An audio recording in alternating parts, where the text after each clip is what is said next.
I came back from a 50-minute lunch break and caught two HR specialists digging through my desk like raccoons sifting through a dumpster behind a casino. They jumped the second my shadow crossed the doorway. A stapler was halfway out of the drawer, my spare tie was pulled aside, and a thick black folder marked Donut Mata. Escrow audit chain was laid out across my desk pad.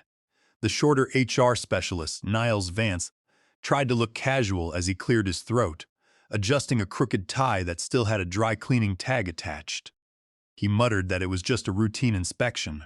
Sure, and I was a Boy Scout handing out merit badges on a Sunday afternoon. I had seen this clumsy maneuver coming 3 full weeks ago.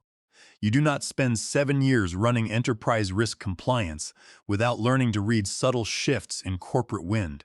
When people think you are just another middle-aged cubicle ghost, they forget that you built the architecture keeping the lights on. For 21 days, the office air had smelled like administrative rot. Overly friendly questions during morning coffee, accidental requests for admin credentials, and Dexter Cole's sudden curiosity regarding my compliance audit pipeline. It did not take a psychic to divine their intentions. Yet I had played along with quiet patience, watching cracks spread across their brittle foundation. I did not raise my voice or slam my bag. At 49 years old, I had long since outgrown the urge to argue with corporate errand boys. I walked slowly to my chair, rested one hand on the headrest, and watched them rifle through my workspace. Niles Vance and his senior associate Dwight Vance looked like amateur thieves who set off a quiet store alarm. Dwight set the black folder down as if the paper was radiating heat. I smiled tightly and asked if they had found anything interesting. Neither answered. They exchanged panicked glances, looking out past the glass partition toward the water cooler, where Dexter Cole was suddenly nowhere to be found. That was typical of Dexter, sending junior personnel to light the fuse while hiding behind a conference room whiteboard. What HR failed to understand was that the moment an unauthorized user touched my physical workstation, or attempted a local override without my biometric token, a silent protocol activated. There were no flashing sirens, merely a single red indicator blinking twice on my monitor, accompanied by an encrypted transmission to an off-site server. That secondary vault contained mirrored, time-stamped backups of every compliance ledger, system access change, and digital footprint. The black folder contained a notarized custodial escrow agreement signed by founding partners 8 years ago. That contract granted my independent firm, Vance Governance LLC, sole custodial authority over the company's compliance framework. HR had not merely snooped through paperwork. They had triggered a contractually binding tripwire that turned their routine purge into a material breach of corporate governance. Over by the copy machine, 2 senior analysts tried to act engrossed in restocking paper. I saw Clara Finch, who was always eager to gossip, whisper something to Hugh Vance. Hugh gave a tight nod, looking like a man who believed he had won a raffle prize. This was not an accidental review. It was a coordinated corporate hit job, ordered from above, and executed by middle-market sycophants who had no idea what kind of explosive payload they were handling. I sat down calmly in my chair, adjusted my cuffs, and logged into my master control console. Within 3 seconds, a red flag informed me that an unauthorized access request had been logged using an internal HR guest credential. It was extraordinarily sloppy, akin to robbing a bank while wearing your official employee badge. I entered a short series of keystrokes. The encrypted terminal rendered a real-time forensic activity log, multiple unauthorized database queries, deep directory scans, and attempted deletion markers across 5 legacy compliance subroutines originating from Dexter Cole's terminal, bounced through Clara Finch's workstation, and masked under Dwight Vance's HR access token. I clicked the final confirmation key to execute the escrow lock archive command under Title 17 United States, Code Section 106, protecting my copyrighted software framework from illegal corporate appropriation. The dual monitors flickered once, then returned to steady navy blue. I leaned back and allowed them to continue their little theater project. Let them pretend this was routine procedure. They had waded into a dense minefield, wrapped in statutory regulations, signed in triplicate and backed by federal law. They did not even comprehend what they were attempting to seize, but I understood every line of code. ensuring that if they tried to swallow my work, they would choke on the legal bones. Dwight Vance stood by the filing cabinet with a tie far too narrow for his frame, looking like a deer caught hot-wiring a police cruiser. He cleared his throat, trying to regain composure, and repeated that it was nothing personal, just standard administrative protocol. I simply nodded slowly, as if listening to a weather forecast about mild afternoon rain. The corporate phrase "nothing personal" is a fascinating piece of linguistic camouflage. In executive parlance, it invariably means someone above your pay grade has decided to confiscate your life's work and expects a polite thank you note on your way out the door. But I was not raised to smile through grand larceny. I was raised to keep flawless, immutable records. I looked past Dwight's shoulder through the glass pane and caught Dexter Cole's reflection against the breakroom refrigerator door. He was pretending to pour dark roast coffee, but his jaw was working with that familiar twitch he developed whenever his insecurity flared. Dexter had carried that twitch ever since the last annual audit cycle, when my compliance framework received flawless marks from external federal regulators, while his flashy risk initiative collapsed like a cheap lawn chair. Ever since the board brought in Vice President of Operations Elliot Harper, Dexter had been whispering about streamlining legacy personnel. I was not a legacy dependency. I was the core engine hidden underneath their executive dashboard. But men like Dexter Cole do not know how to build or drive engines. They merely want to pocket keys and claim mileage. The two HR specialists continued their search until Niles pulled out the heavy binder resting at the back of the bottom shelf. The binder bore a red seal and a clear text warning: Escrow Custodial Agreement, Vance Governance, LLC. They froze as if they had unearthed an unexploded ordnance. Inside was a legally binding custodial agreement printed on heavyweight linen paper, bearing the original corporate seal from when the company operated out of a modest suburban office park. The document explicitly stated that Vance Governance LLC retains sole ownership, copyright control, and custodial authority over compliance architecture, data logging schemas, and cryptographic key vaults. All system access was granted under a conditional, revocable third-party escrow license. That agreement had sharp statutory teeth, protected under the Defend Trade Secrets Act, Title 18 United States Code Section 1836, alongside federal trade copyright laws. The two HR pushers stared at the signature block like men reading ancient hieroglyphics. Niles gently closed the leather binder, setting it back on the desk pad with soft hands. Over by the window, Clara Finch suddenly found an exotic ficus plant deeply fascinating, her fingers hovering near her smartphone screen as if contemplating an emergency text message to warn Dexter that their plan had stumbled into a trap. But it was far too late for warning messages. The moment their fingers unsealed that binder, the embedded security protocol triggered a cascade alert. Silent, encrypted notifications were dispatched simultaneously to our external regulatory compliance partner and the legal hold division of our primary cyber liability insurer. This marked only the third activation in 7 years. I leaned back into my chair, taking a slow sip of cold coffee as the red status icon on my monitor gave 3 quick blinks. Unauthorized internal search. Custodial contract breached. Legal visibility engaged. I looked Dwight directly in the eyes and remarked calmly that the next time someone dispatched him to raid an architect's desk, he should verify whether the architect owned the vault he was inspecting.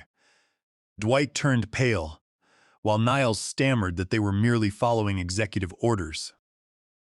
The next morning at precisely 7:43, my personal smartphone buzzed on my nightstand with an automated security ping from my secondary server. IT had revoked my physical building access card and deactivated my domain credentials. Dexter Cole had spent his early morning filing an emergency report alleging severe data irregularities attributed to my department. I did not panic or pace. Instead, I walked over to the brushed steel safe built into my study wall, unlocked the combination dial, and retrieved a matte black hardware token. A cryptographic key that Dexter Cole did not know existed, legally or technically. Dexter's report was filled with sweeping corporate implications, but lacked a single line of verifiable forensic evidence. HR swallowed his narrative because HR loves aggressive administrative control. Corporate legal counsel, however, operates on evidence. 2 hours later, Chief Legal Counsel Rachel Vance issued a sharp memorandum asking a single devastating question. Can internal operations verify direct legal ownership of compliance escrow nodes before further action is taken? They could not. Both primary cryptographic authentication tokens resided entirely outside their domain. One in my hand at home, and the other locked inside a secure vault at the office of our external regulatory liaison, whose last official correspondence had confirmed our complete compliance under federal governance standards. By deactivating my access without unanimous board approval, Dexter Cole and Elliot Harper had unwittingly activated Clause, Section 5.3, Subsection D of my custodial contract. Under federal labor statutes and the Worker Adjustment and Retraining Notification Act, Title 29 United States Code, Section 2101, alongside binding escrow terms, an unauthorized lockout of the primary compliance architect automatically transferred full system oversight solely to Vance Governance, LLC. The moment they locked my user account, they surrendered operational control of their entire compliance engine to me, legally, automatically, and irreversibly. I did not need to launch a vengeful crusade. I simply sat back and let the immutable mechanics of contract law execute themselves. By 12:12 in the afternoon, the company's internal risk management dashboard lit up in bright crimson across 6 core categories. Every internal request to pull archived compliance logs returned a hard system error. Access denied. Escrow authorization required by Vance Governance, LLC. Internal IT attempted to restore legacy database backups, but every rollback request failed instantly. My compliance architecture was engineered to detect unverified data modification. If a restore command lacked a valid cryptographic signature and notarized timestamp, the system entered an immediate forensic lockdown state. At 3 IT broadcast a frantic email advising all staff that an unexpected service degradation had impacted compliance logging infrastructure, instructing personnel to cease manual override attempts immediately. Everyone in executive leadership understood that when the main power switch goes dark in the vault, the only person who can restore the grid is the architect who built the circuit. Thursday morning's scheduled 20-minute risk assessment meeting stretched past 90 minutes, with no resolution in sight. The newly hired compliance analyst, Paige Vance, who had recently joined from a prestigious accounting firm and still believed neat spreadsheets could fix structural disasters, raised her hand in the conference room. She asked if someone could direct her to the working path for quarterly attestation ledgers. Nobody answered. The director of finance loosened his silk tie, staring at the projector screen where the directory tree displayed row after row of red error icons. Archived compliance vaults were blank, while the real-time audit trail had ceased logging internal activity. The records were not deleted. They were simply operating beyond corporate reach. Paige Vance tapped her tablet screen again, asking if anyone possessed local copies of first quarter and second quarter attestation reports. The room remained dead silent. Dwight Vance tried to log in using elevated HR credentials, only for his screen to flash a blunt red refusal. Permission denied. Vendor escrow custody active. A wave of quiet panic rippled through the room as executives realized corporate titles meant nothing to an encrypted custodial node. They had spent years assuming authority was derived from corner offices and keycard clearance levels, never contemplating that true operational control resides in underlying software architecture. At 10:46 in the morning, an internal support ticket, forwarded by a stressed junior staffer, landed in my email inbox, displaying the desperate subject line. Critical system lockout. All audit vaults unresponsive. I did not reply to the email or pick up my phone. I let silence hang over executive suites like a thunderstorm waiting to break. By noon, 2 senior finance directors had attempted to call my personal mobile number 4 times. I allowed the calls to ring through to voicemail, then added their numbers to a quiet call filtering list. What executive management failed to realize was that when Dexter Cole and Elliot Harper tampered with the core security layer, a protected system node I had explicitly warned them never to touch, the escrow architecture interpreted their actions as a hostile internal intrusion under Title 18 United States Code Section 1030. The vault did not merely lock its doors, it automatically generated new random 2500-bit cryptographic keys. From that moment onward, no internal credential, not even one belonging to the chief executive officer, possessed the mathematical capability to view or modify underlying data structures. The files remained secure, perfectly preserved, and totally untouchable. To internal servers, compliance ledgers resembled encrypted black glass stored inside an impenetrable titanium safe, and the safe no longer recognized its former owners. Later that afternoon at 1:12, Paige Vance sent a polite message to my private email address, inquiring if I might be available for a brief video consultation to clarify archival restoration procedures. I read the message, pictured her sitting at her desk amid swirling office chaos, and recognized the difficult position she faced. She was eager to perform well, and had no idea that middle-market executives had intentionally cut the safety ropes holding up the corporate infrastructure. I logged into my external vendor dashboard, the master control interface that Grant Vance maintained independently. On my screen, every compliance ledger was pristine, every time-stamped audit chain was verified, and the cryptographic escrow vault pinged with steady green indicators. A single field in the control panel caught my attention. Formal restoration requests initiated. 0. Executive leadership had refused to submit an official recovery request because doing so required them to admit on the record that the system outage was the direct result of unauthorized internal tampering.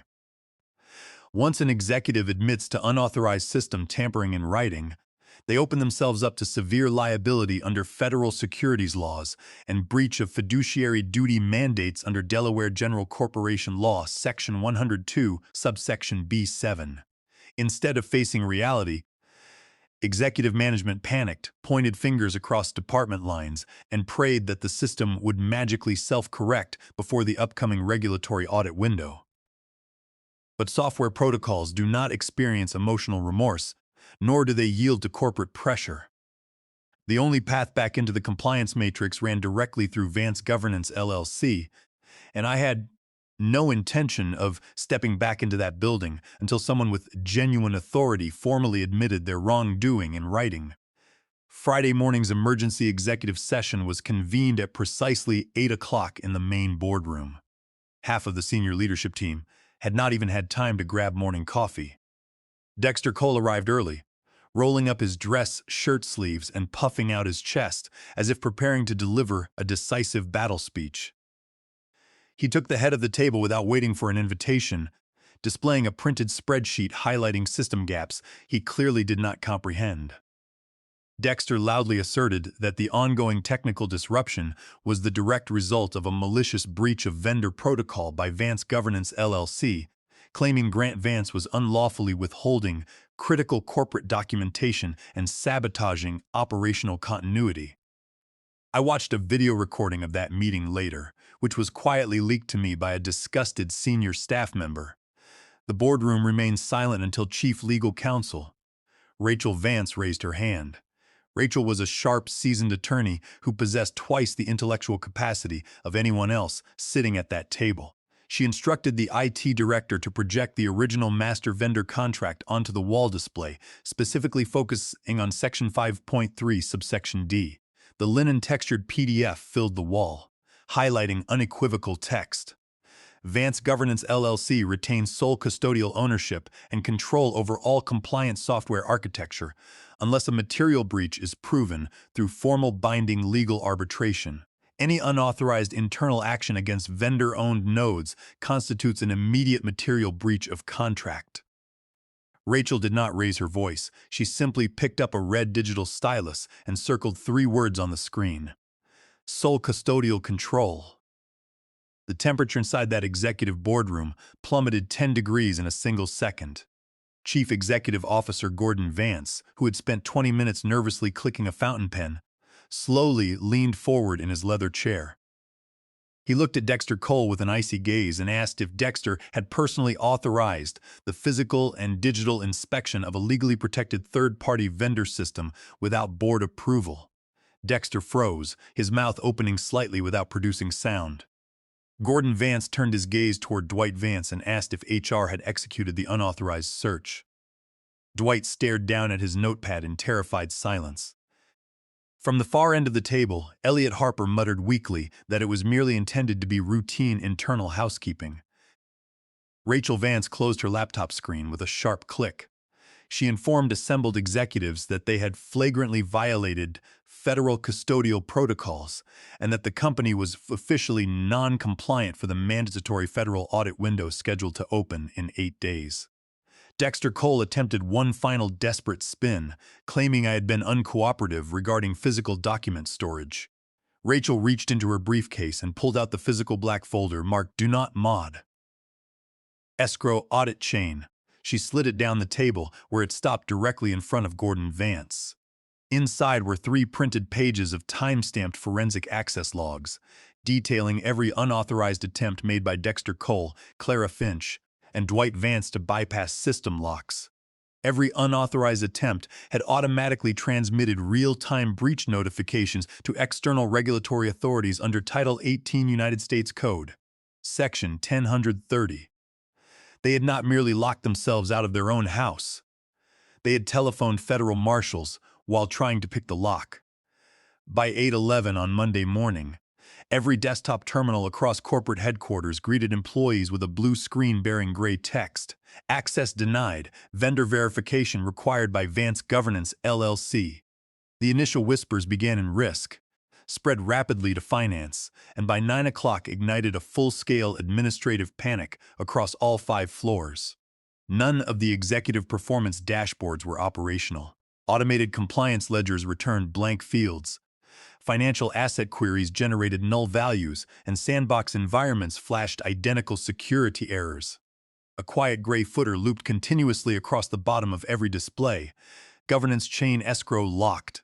Consult Vance Governance, LLC, under federal escrow provisions. Dexter Cole tried to bluff his way through the morning, telling department heads that the outage was merely a temporary script glitch that IT would resolve before lunch. But when Paige Vance attempted to access the audit vault through a secure backup gateway, the terminal denied her connection entirely. The company's external database connectors were dead. The only remaining backups were over 4 months old and had been formally flagged as incomplete during the previous quarterly review, the very outdated backups I had repeatedly warned management to stop relying upon after we deployed modern architecture. At 9 minutes past 9 in the morning, Vice President of Operations Elliot Harper, a man built on corporate swagger and executive arrogance, who had previously referred to my compliance architecture as legacy overhead, stormed into legal, demanding an immediate system rollback. He shouted that the vendor agreement was absurdly restrictive and declared that all risk compliance functions would henceforth be handled internally by his team. Rachel Vance did not flinch. She slowly rotated her monitor to face him, pointing to a highlighted line in the custodial contract. She informed Elliot that because he had personally signed the authorization, enabling HR to raid a vendor-protected node without board approval, he had committed a material breach under Section 5.3 subsection D. The moment he revoked my credentials without due process, all operational governance legally defaulted to my firm. Elliot Harper stood in the doorway, his face turning bright red as he snapped, asking if she was seriously implying that internal IT could not override the lockout. Rachel looked at him with cool detachment and answered that IT had already tried 3 times, and as a direct mathematical result of their unauthorized attempts, they no longer possess system permissions to try again. The gravity of her statement hit the room like a heavy weight. Even if corporate management desperately wished to restore system access, they lacked the technical and legal capability to do so without my direct cooperation. Here was the poetic irony that scorched their executive pride. This outcome was not the result of malicious sabotage or personal revenge. It was the automatic execution of structural contract logic. Everything they had conspired to seize, control, data visibility, and executive authority had instantly evaporated the moment they violated rules designed to safeguard the corporation. The very coworkers who had spent months gossiping that I guarded company data like a paranoid dragon were now left shivering outside their digital fortress. I learned through an off-the-record phone call from a sympathetic former colleague that IT engineers had spent Sunday afternoon attempting to bypass the cryptographic lock using retired administrator master keys from 4 years ago. That desperate attempt had triggered my secondary security protocol, causing the vault to rekey its encryption algorithms even deeper. The harder they pushed against the system, the more tightly digital locks engaged. Management attempted to blame IT blamed HR, and HR turned their fury back onto Dexter Cole, who suddenly lost all appetite for leading enterprise risk management. Meanwhile, Chief Executive Officer Gordon Vance was finally briefed on the full legal reality. He was furious at the incredible incompetence of his executive team, yet careful not to escalate the legal disaster further. He asked Rachel Vance a single direct question: "What is our lawful path back to operational compliance?" Rachel answered with absolute clarity: "We formally petition Vance Governance LLC, and we wait for Grant Vance's response." That single statement shifted the power dynamic permanently. Corporate authority was no longer determined by executive titles, plush corner offices, or arrogant whiteboard presentations. Operational ownership resided entirely inside a matte black hardware key token sitting quietly inside the brushed steel safe in my study at home. When the warning banner flashed across locked monitors for the 5th consecutive day, it served as an unyielding reminder: you cannot steal what you do not understand, and you can never control an architecture that was never yours to possess. I allowed silence to do the heavy lifting. I returned no phone calls, replied to no anxious emails, and offered zero verbal explanations. I allowed time to unfold like a sealed legal summons that none of them knew how to resolve. By Friday afternoon, Rachel Vance had dispatched 3 formal legal inquiries to my business email address, each progressively more diplomatic than the last, requesting urgent clarification on behalf of the board of directors. Every letter attempted to maintain a professional facade, yet every line practically begged for relief. Crucially, none of their letters contained the 5 words they truly needed to state: "We were completely in the wrong." I declined to respond via electronic mail, opting instead for an analog response. On Monday morning, a courier hand-delivered a small, unmarked manila envelope directly to Gordon Vance's executive assistant. Inside was a simple black USB drive containing a single document: Restoration and Custodial Reauthorization Protocol, Vance Governance LLC. It was a 12-page legal document outlining non-negotiable steps required to restore compliance functionality. Step 1 required a unanimous formal board vote authorizing the reinstatement of Vance Governance LLC's master contract. Step 2 required joint written signatures from Chief Legal Counsel Rachel Vance and Grant Vance. Step 3 mandated a formal escrow reset conducted through our external regulatory liaison. Step 4 instituted a mandatory 10-day system revalidation period. Step 5 established strict quarterly oversight fees paid directly to Vance Governance LLC. The protocol was not punitive. It was purely procedural, engineered not out of spite, but to enforce permanent operational control. Gordon Vance read the document twice in complete silence, then immediately called an emergency session of the board of directors for 7 o'clock that evening. 10 days later, Elliot Harper was quietly relieved of his executive duties as vice president of operations. There was no corporate announcement or farewell gathering. His name was simply removed from the organizational directory, accompanied by a brief portal update reading: "Position vacated, department under restructuring."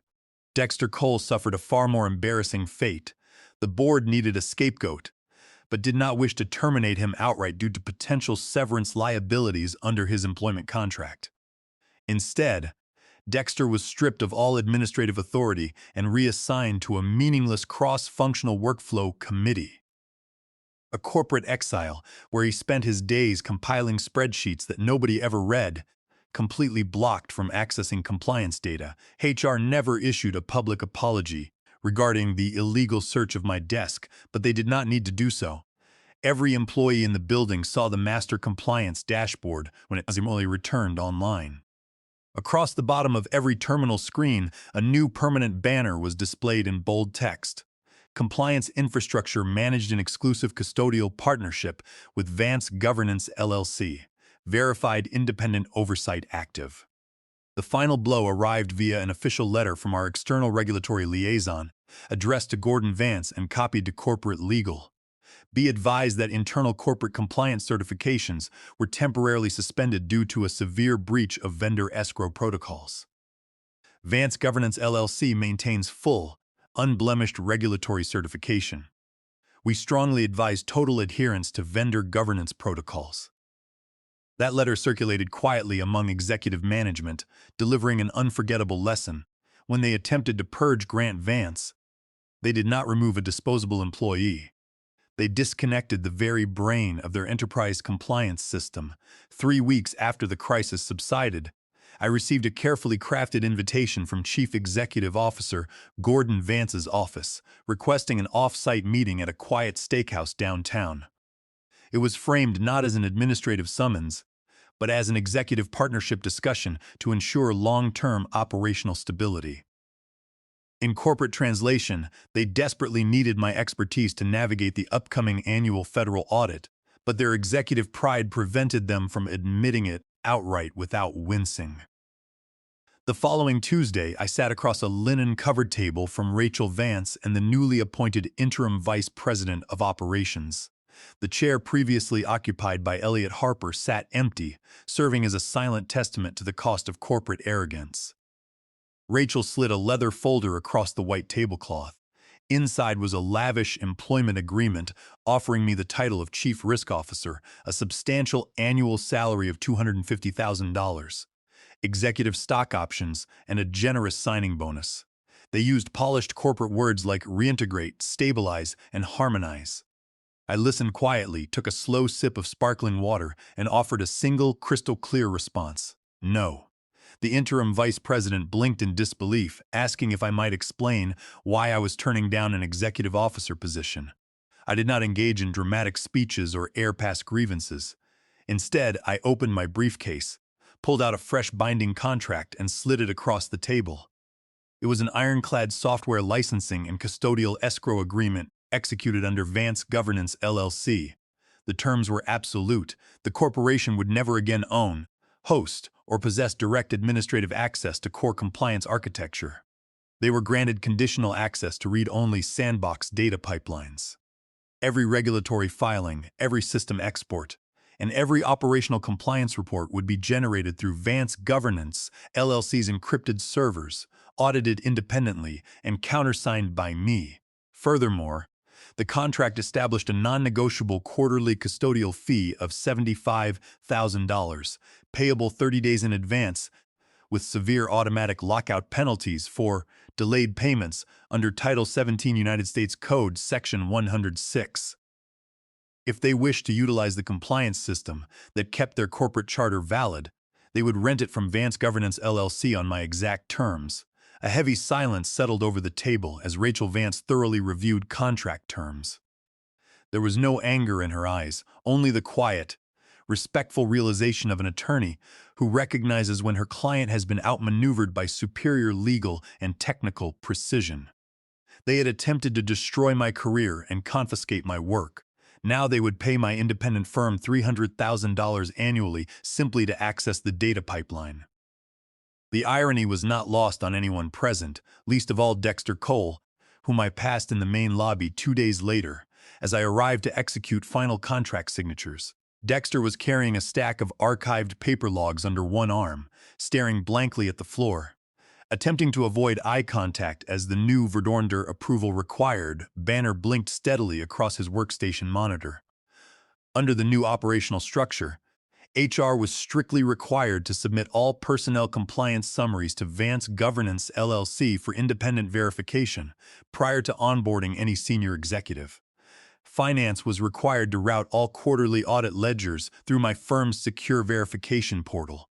Corporate legal was bound by a contractual clause requiring external validation from my firm for any proposed change to risk infrastructure. What management had attempted to hijack through intimidation, they were now legally obligated to lease month after month. I did not need to step foot inside their corporate office as an employee ever again. By declining their job offer, I ceased being a subordinate on their payroll and became an indispensable external institution. an operational environment they could neither control nor afford to lose. 6 weeks later, peace and order reigned across my home study. Morning sun drifted through tall windows, illuminating my desk where a fresh mug of dark roast coffee sat beside my laptop. On my twin displays, the master control dashboard of Vance Governance LLC rendered smooth, continuous green status ticks, confirming that every enterprise compliance node was executing flawlessly across the country. The corporation maintained their glass office tower, their executive dining rooms, and their polished mahogany conference tables, but they no longer owned the foundation upon which their business rested. During the company's annual town hall meeting, which I watched via a private webcast link, Gordon Vance stood before hundreds of employees with a giant slide projected behind him. The slide displayed a live feed of the compliance system, anchored by a permanent gray banner at the bottom of the screen. Compliance oversight managed exclusively by Vance Governance LLC. Escrow-backed. No internal override permitted. Gordon Vance cleared his throat, looked out at his executive staff, and delivered a line that would be echoed across the company for years to come. This organization learned a very expensive lesson this quarter. When you mistake quiet architects of your infrastructure for replaceable middle management, and when you attempt to bypass legal frameworks protecting their work, you do not destroy the architect. You simply demolish your own foundation. Respect systems that protect this enterprise, and respect independent minds that design them. I smiled quietly, closed the video window, and took a slow sip of coffee while my cat napped peacefully on the sunlit windowsill. They had raided my office desk looking for dirt to justify a cheap corporate purge, only to set off a legal landmine that reshaped the power structure of the entire enterprise. The physical desk in their office building was long gone, but my signature remained etched into every server log, every audit ledger, and every quarterly check that Vance Governance LLC deposited into the bank. In the high-stakes world of enterprise risk compliance, the loudest voice in the room rarely wins the war. Victory belongs to the quiet man who owns the vault, keeps the keys, and ensures that every contract is signed in triplicate.